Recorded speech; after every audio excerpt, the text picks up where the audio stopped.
My name is David Baldwin, and I have several French horns for sale. This is a Conn 8D. It's an excellent player, but I am not. Therefore, I've asked a college friend and top-notch pro to demo the instrument and give you his thoughts. After he's finished, I'll fill you in on the details. Hi, I'm Brian Brown and I'm reviewing some horns.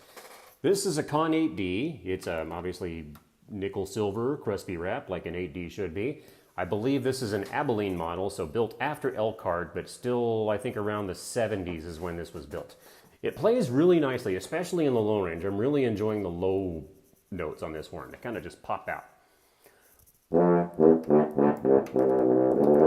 It's kind of nice, got a little bit of a barky quality, but I like that.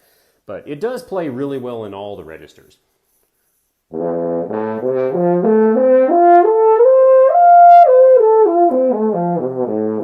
High notes are not at all a problem. Here's a little bit of Mozart too, just to demonstrate technique.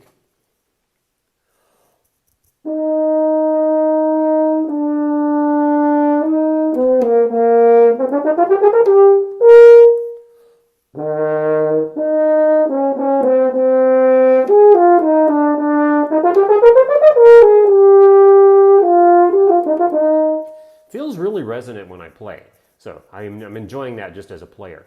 And here's a little bit of Till Eulenspiegel.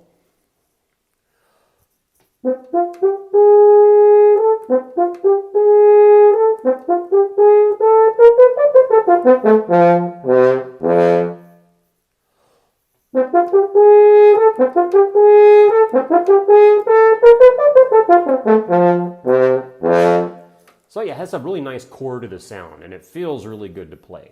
A little bit of a bonus excerpt. Here's some Mahler 1, the low horn part, because it's fun.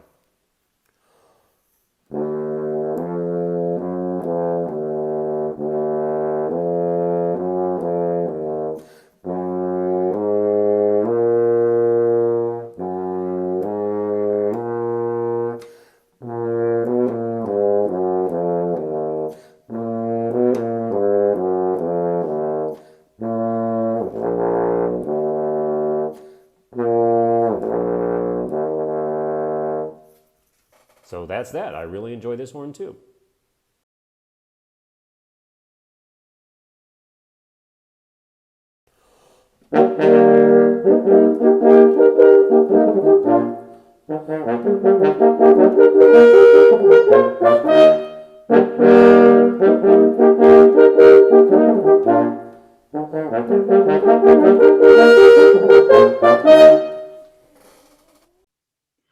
This Conn 8D is from the Abilene era, which includes the years 1969 through 1986. This particular horn was made in July of 1976. I know that because of the serial number.